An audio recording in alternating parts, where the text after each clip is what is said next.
I met Tanner on New Year's Eve 2017 at this party Jake dragged me to, and honestly, I wasn't even planning to stay long because the whole thing seemed pretty low-key for my taste. But then I spotted this quiet guy sitting in the corner, just watching everyone else party like he was studying them or something. And there was something kind of intriguing about how he seemed so comfortable just taking it all in. Most guys at parties are either trying way too hard or completely wasted by 10 p.m. But Tanner had this calm, steady energy that was actually pretty attractive. When Jake introduced us, I could tell Tanner was a little intimidated by me. I mean, I was definitely the most energetic person at that party. Probably the most fun too. But he seemed genuinely interested in what I had to say instead of just waiting for his turn to talk like most guys do. We ended up talking for hours about everything and nothing, and I found myself really enjoying how he balanced out my loud, enthusiastic personality with his more thoughtful approach to things. He actually listened when I told stories, asked follow-up questions, and seemed fascinated by my perspective on life in a way that made me feel like I was this amazing, vibrant person bringing excitement to his probably pretty boring routine. By the time midnight rolled around, I knew I wanted to see him again, and from the way he looked at me when he asked for my number, I could tell he felt like he'd won the lottery or something. The next year of dating was honestly pretty great because I felt like I was opening up this whole new world for him. Tanner worked these crazy 12-hour shifts at his job, so he didn't really have much of a social life before me.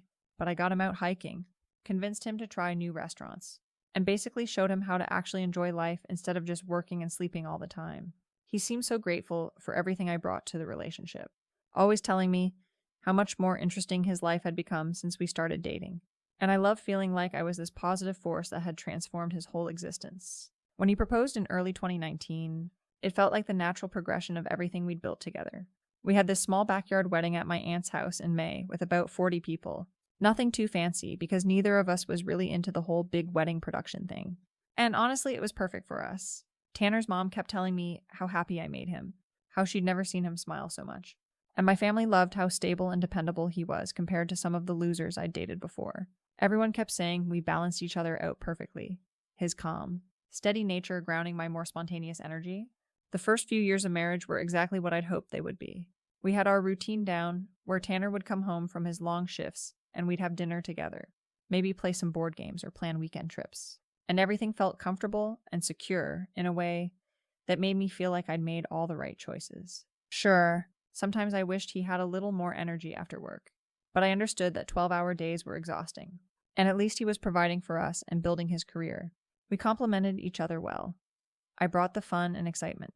He brought the stability and reliability, and it worked.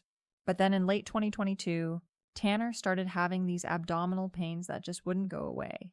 At first I thought he was being a typical guy about it. You know how they are with medical stuff.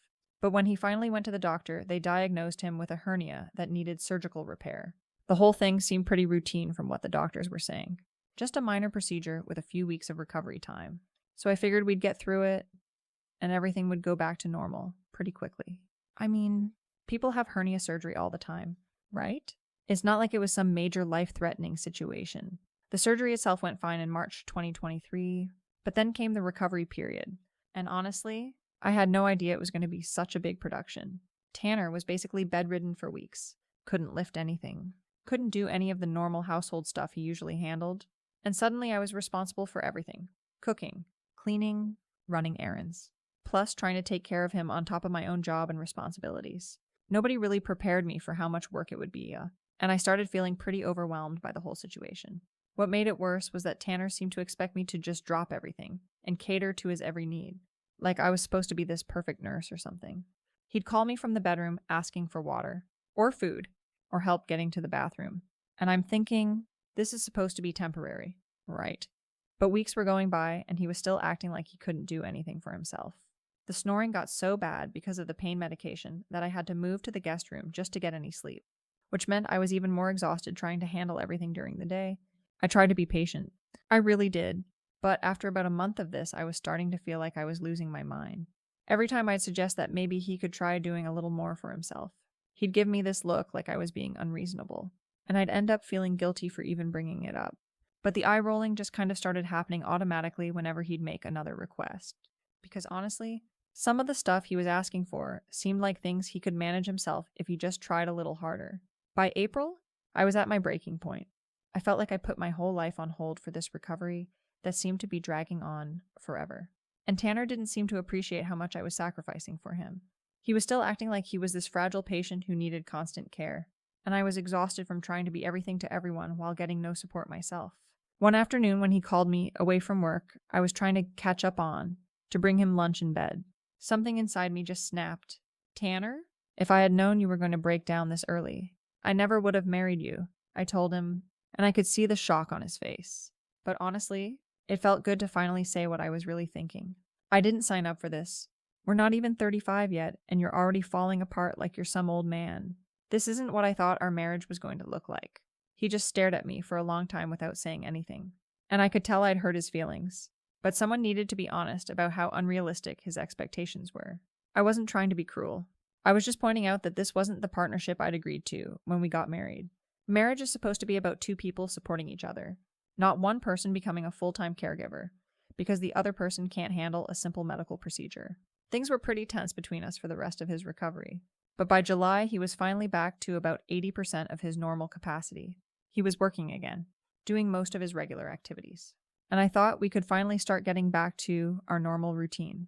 But something had shifted between us during those months, and I realized that our physical relationship had basically disappeared completely. Between his recovery and my exhaustion and resentment from taking care of everything, we'd barely been intimate at all. Maybe 3 times a week at most, and even then it felt forced and uncomfortable. I'd been doing a lot of thinking about what I needed from marriage, and I realized that I was still young and attractive and I had needs that weren't being met. Tanner seemed content to just go back to his routine like nothing had happened, but I felt like something fundamental had changed for me. I deserved to be with someone who could meet all my needs, not just some of them, and if Tanner couldn't be that person, then maybe we needed to find a different arrangement. So I decided to have an honest, adult conversation with him about opening up our marriage. I'd been reading about how lots of couples make these kinds of arrangements work, and it seemed like a mature way to handle the situation instead of just letting resentment build up or doing something behind his back like a lot of women would. Tanner, I want to talk to you about something important, I said one evening when we were both home and relaxed. I've been thinking about our relationship and what we both need to be happy, and I think we should consider opening things up a little bit. He looked confused, so I explained my thinking.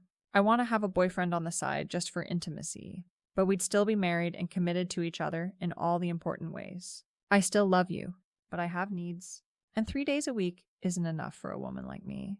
This way we can both get what we need without having to throw away everything we've built together. I thought he'd appreciate how reasonable I was being, how I was trying to find a solution that worked for both of us instead of just demanding a divorce or cheating behind his back. I was being completely honest about my needs and giving him a chance to be part of the solution. Most guys would probably jump at the chance to stay married without having to worry about meeting all their wife's needs, right? But instead of seeing how mature and practical my suggestion was, Tanner just sat there looking like I'd slapped him or something. He asked a few questions about how I thought it would work, and I explained that it would just be physical, nothing emotional, just someone to meet those needs that he wasn't able to meet right now. I even suggested that maybe eventually, when he was feeling more like himself again, we could reevaluate the arrangement. I need to think about this, he said finally, and I told him that was fine, that I understood it was a big decision and I didn't expect an answer right away. I was proud of myself for handling such a difficult conversation so maturely, for being honest about my needs instead of just suffering in silence or doing something sneaky. This was how adults handled relationship problems, with open communication and creative solutions. But apparently, instead of thinking about my proposal like he said he would, Tanner spent that week talking to a divorce attorney. I had no idea what he was doing. No clue that he was already planning his exit strategy instead of trying to work with me on saving our marriage. He didn't say anything different to me, didn't act like anything had changed, just went to work and came home like normal, while secretly plotting behind my back. So when he came home the following week with divorce papers, I was completely blindsided. I'm standing there staring at legal documents while he's giving me this speech about how we want different things and how he can't be in a marriage with someone who doesn't really want to be married to him. Are you kidding me right now? I spend months taking care of him during his recovery.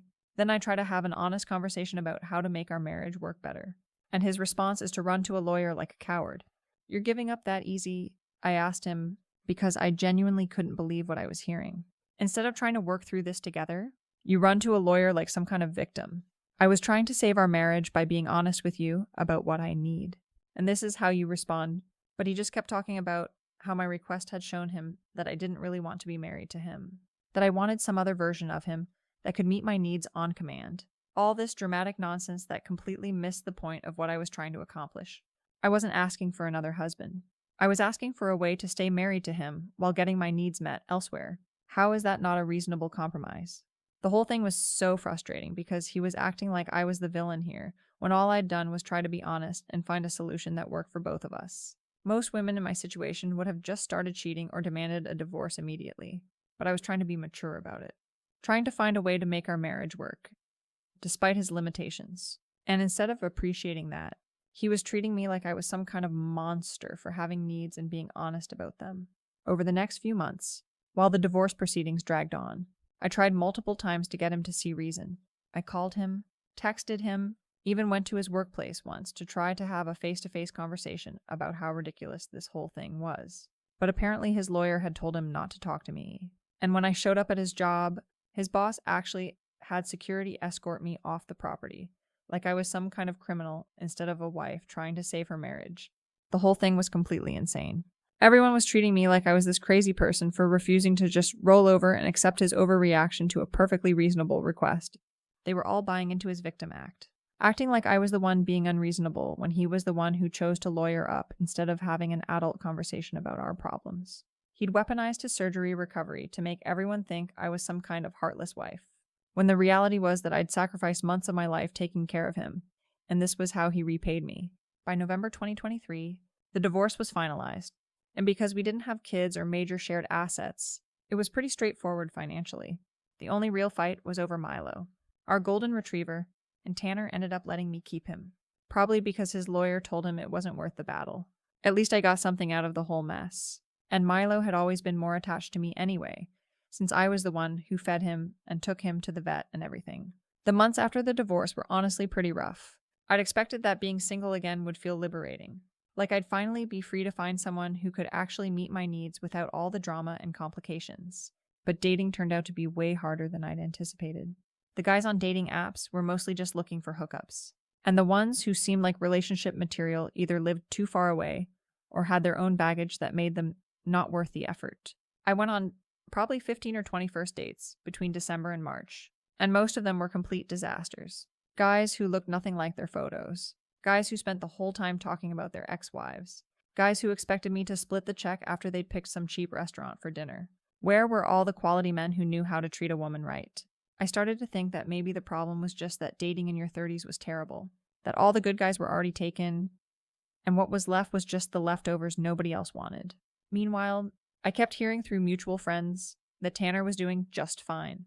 Apparently he'd moved into some new apartment, was working out again, had even started playing guitar like he used to do before we got married. Jake mentioned that he seemed happier than he'd been in months, which honestly was pretty annoying considering how devastated he'd acted during the divorce proceedings. If he was so happy to be rid of me, why had he made such a big production out of the whole thing? By April, I was feeling pretty frustrated with how everything had turned out. The dating scene was terrible. I was stuck dealing with everything on my own. And meanwhile, Tanner had apparently just moved on like our marriage had meant nothing to him. I started thinking that maybe enough time had passed for him to gain some perspective on what had happened between us. Maybe he was ready to have a more mature conversation about how things had gone wrong. So I decided to reach out to him. Just a simple text to see how he was doing, and maybe open the door for some kind of communication. Nothing dramatic or demanding. Just a friendly message that showed I was willing to be the bigger person and move past all the hurt feelings from the divorce. Hey Tanner, I texted him late one evening. I know it's been a while, but I've been thinking about everything that happened between us, and I just wish things could have gone differently. I hope you're doing well. I thought it was a pretty perfect message, friendly, but not desperate, acknowledging that time had passed, but leaving room for him to respond if he wanted to. I figured he'd probably appreciate hearing from me, maybe even admit that he'd overreacted to the whole situation and missed having me in his life. But his response, when it came a few hours later, was nothing like what I'd expected. Aaron, I've spent the last 10 months in therapy, working through everything that happened in our marriage, and I'm finally in a place where I can see clearly what went wrong. You didn't want me. You wanted a version of me that could serve your needs on command. And when I couldn't be that person anymore, you decided I was disposable. That's not love. That's ownership. I hope you find whatever it is you're looking for, but it won't be with me. Please don't contact me again. I stared at that message for probably 20 minutes, reading it over and over, trying to figure out where all this hostility was coming from. Therapy. What did he need therapy for?